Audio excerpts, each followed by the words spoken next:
Over the past 31 years, I've had the joy of traveling repeatedly to many corners of this vast subcontinent that is India. It is amazing to see how landscapes, culture, food, music, dances, and even languages change every few hundred kilometers that you drive. You see the highest mountains of the world, great seas, bountiful rivers, and best of all, a people whose thoughts and heritage go back a few thousand years. Join us on an enthralling journey. I am traveling again across the whole of India to bring you spectacular India.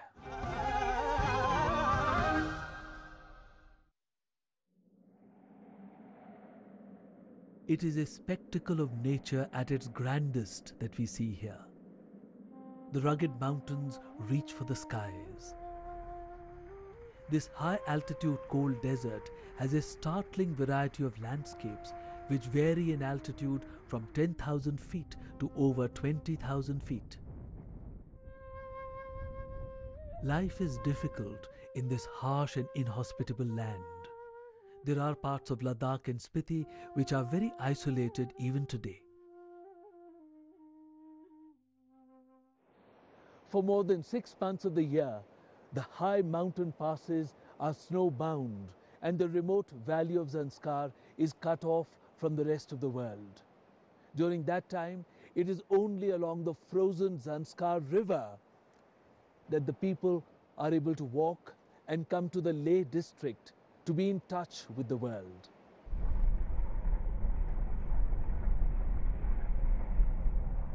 The high mountain passes which connect the valley of Spiti to the rest of the world remain snowbound for half the year.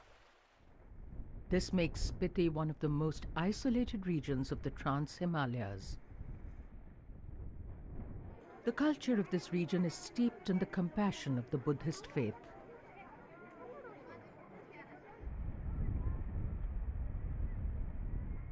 There are high-altitude pastures which have offered a home to nomadic settlers over the centuries.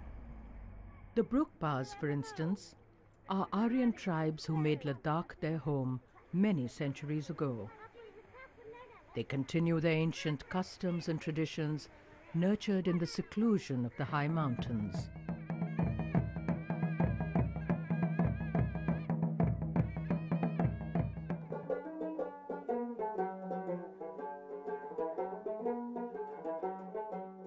The Trans-Himalayas have been a crucible of cultures since times immemorial. Caravans passed through Ladakh on the trade routes in ancient times. Leh was on an artery of the routes which connected China to the lands of the Mediterranean.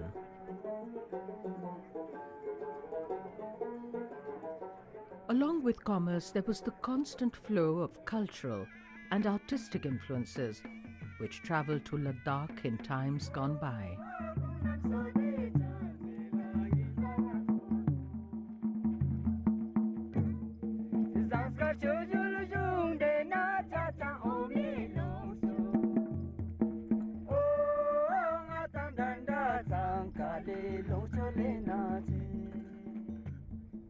Over the centuries, philosophic ideas came here again and again from the eastern plains of India and from Kashmir. We are at Mulbek, 35 kilometers southeast of Kargil. This is on the ancient trade route which connected Kashmir to Leh in Ladakh. In the 8th and 9th centuries, 3 such colossal Maitreya Buddha statues, each more than 20 feet tall, were made on this trade route, marking the movement of Buddhist culture and Kashmiri art to Ladakh. These Maitreya figures also continue the tradition of colossal Buddhas, which was first seen in the mid-5th century in the Kanheri caves of Western India. It was seen a little later in the Buddhist caves of Ajanta and in the Hindu caves at Elephanta. The tradition was later carried forward here in Ladakh, in Bamiyan in Afghanistan, in China and in Japan. We see here the artistic style of Kashmir in the 8th and 9th centuries. In the early time, it is said that some 51 or 53 great Indian scholars and Pandit have been invited into Tibet. Their purpose was translation, preaching Buddhism, teaching the Tibetans. In the second phase of development of Buddhism, when it took place after 9th century, till it is of the something like 13th, 14th century, he says that something like 120 Indian scholars were invited to Tibet. Buddhism arrived in Ladakh very early. The Sani Stupa in Zanskar is believed to have been made by the Emperor Kanishk in the 1st century AD.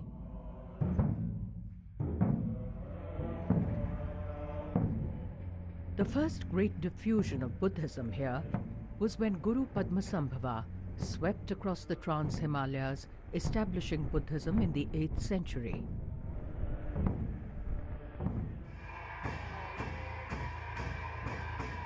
The great Guru cleansed the land of evil spirits with his cham, or masked ritual dance.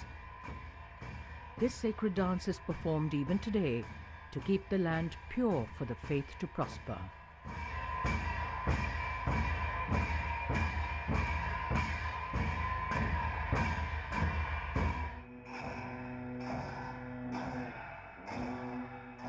Here, in the cham at the Hamish Monastery, the monks are transformed into benign and wrathful deities.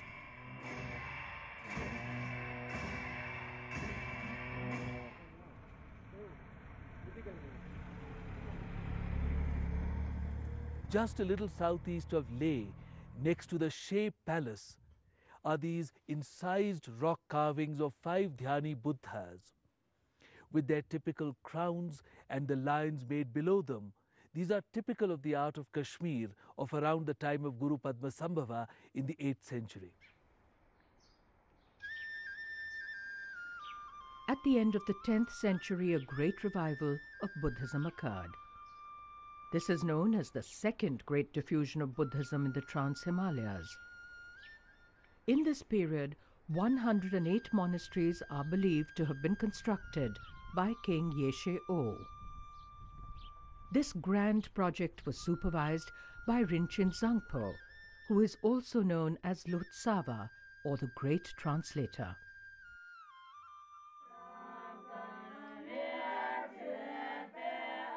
This chain of monastic temples was built right across Ladakh, Lahaul Spiti, Kinnaur and Western Tibet.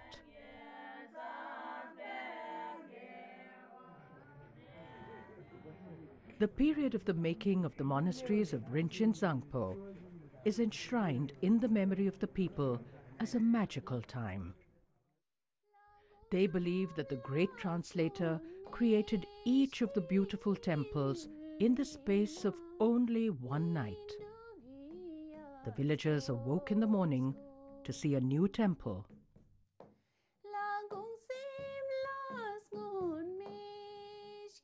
The temples of Alchi, Mangyu and Sumda are believed to have been made in the time of Rinchen Zangpo.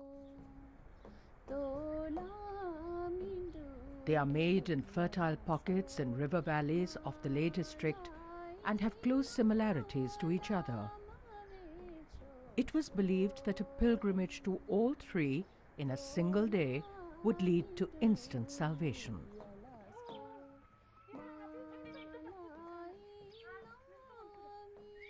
The paintings on the walls of Alchi belong to the period of the second great diffusion of Buddhism. These are recognized to be among the finest paintings of the art of the world.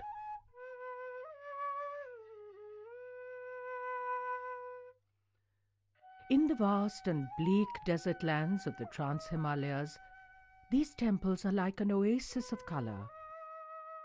One enters a world of graceful forms and joyous expression. The worshipper is transported through the lilting grace of these paintings to a realm far away from the cares and confusion of the material world.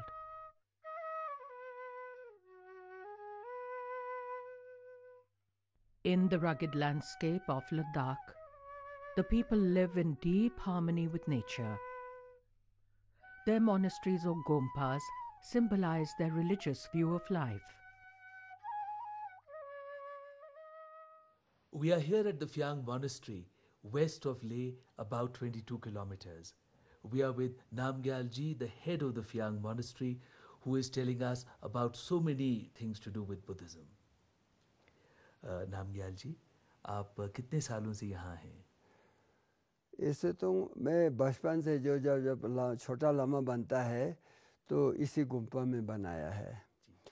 तो इसकी यहाँ हम 15 साल के आयु तक हम यहाँ छोटा लामा बना के यहाँ किसी गुरु के पास बैठे हैं। They are here at a very young age to learn a different sort of knowledge. This is not knowledge which can be gained from books. This is deep knowledge about life, what really matters in life. Here in the monastery, they will learn from their gurus. In the Indian tradition, it is the guru who is most important.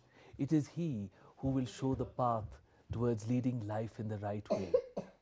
ये हमारा छोटा young Lama है जिसको हम चुंजुंग कहते हैं।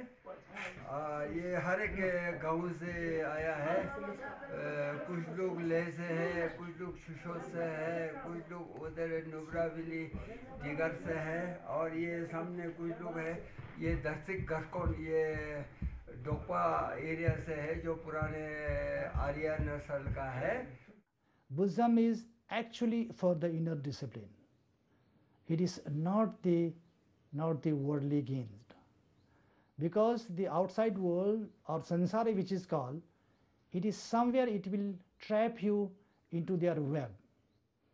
When we get into their web, then the life circle keeps on going, birth and death keeps on going.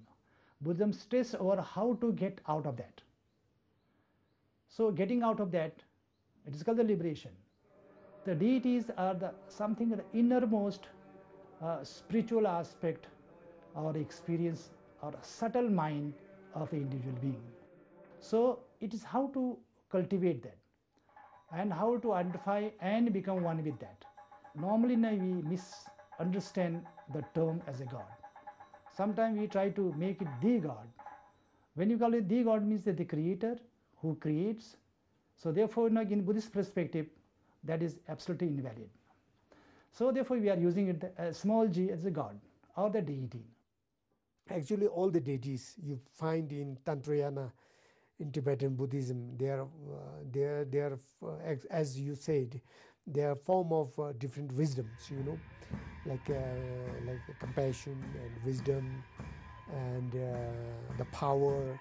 So all these qualities, with the qualities of Buddhas, appeared in different forms, and then that is easier for practitioners to visualize. We are in the Gongkhang, or the prayer room of the protective deities of Lamayuru Monastery. And these are the wrathful protective deities. In Buddhism, this wrath is a wrath of compassion. It is the wrath with which we drive away the evil spirits of our ignorance. For ignorance is the only evil in Buddhism. Mantras and blessings are written upon flags. These are placed on the roofs of houses and mountaintops, where the winds can take the blessings and carry them everywhere. It is thoughts of the divine which permeate every aspect and every action in the lives of the devout. All deeds are meant as offerings to the divine. The people have put these khataks as a mark of honor and respect on the Sia bush. Sia means rose. This is the wild rose of Ladakh and of the entire Trans-Himalayan region. In the middle of the arid desert, this rose gives forth its abundant fragrance to the whole world. There is much to be learnt in the mountains. Perhaps this is one of the lessons we must learn of generosity. तो अंदर की painting तो सब ठीक ठाक है ना? ठीक, first class. There are numerous temples, big and small, all over Ladakh. In 1997, when I came across this, Guru Lakhang, in Old Phyang village, very close to Leh city, its walls were crumbling and the paintings inside were getting lost. Then, with the permission of Mr. Shering Narbu, the owner, I repaired this monastery structurally and saved it in 1998.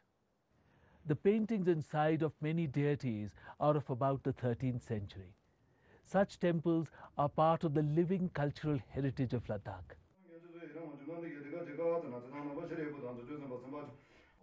Murup Namgyal is the most popular traditional singer of Ladakh. More than that, he is a living treasure. He is a repository of the cultural traditions of Ladakh. Murup is going to tell us about the prayers which are taking place in his house just now. یہ جو میرے گھر میں ابھی پوجا چل رہا ہے اس سے ہم سانس کہتے ہیں. سانس مین پیوریفائی. تو یہ پوجا ہمارے لداخ کے ہر گھر میں ایک مہینے میں ایک بار ضرور کرتے ہیں. یہ اس لیے کرتے ہیں کہ ہم سے غلطی آگے پیچھے کچھ نہ کچھ ہو سکتے ہیں, انجانے میں بھی ہو سکتے ہیں, یا پیر کے نیچے کوئی مکھی وغیرہ جو جاندار چیز ہیں وہ جا سکتے ہیں, یا کسی کی برائی ہم کر سکتے ہیں کسی انجانے میں. تو اس لیے ہم معافی مانگتے ہیں.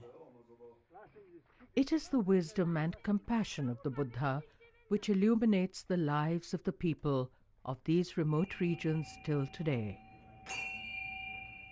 The many chortans that we see everywhere symbolize the living faith of the people. The name chortan is Tibetan for stupa, which comes from an early Indian tradition. In Buddhism, the stupa contains the relics of a holy teacher. It symbolizes the continuance of the dharma or the law of the Buddha.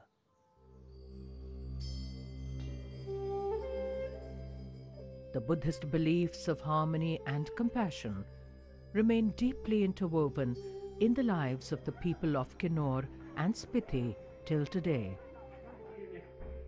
The knowledge and wisdom of the faith is passed on through the generations. Even in changing times, the gentle traditions of Buddhism are continued by many. They cherish deeply the values which they have inherited over the centuries. 1974 میں جب tourist کے لیے لداخ کو کھول دیا گیا, تب سے لداخ میں بہت بڑا چینج ہوا. ترقی تو ضرور ہوا, مگر ہم نے ترقی سے زیادہ آرٹ اور کلچر کھو دیا. کھونا مینس جو بول چال, جو رہن سہن ہمارے لداخ میں تھے وہ ذرا تھوڑا ختم ہونے لگا ہے.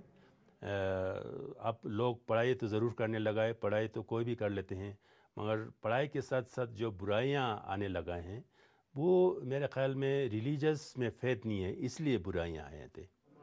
سائنس ہم پڑھائی کرتے ہیں, اگر ساتھ میں اپنا جو ریلیجس ہے, بدھسٹ کا یا مسلم کا ہو, وہ اگر پڑھاتے تو اس میں ایک کمپیشن آ جاتے ہیں, پیار محبت آ جاتے ہیں, تب ہم بڑے اچھے کام کرتے ہیں.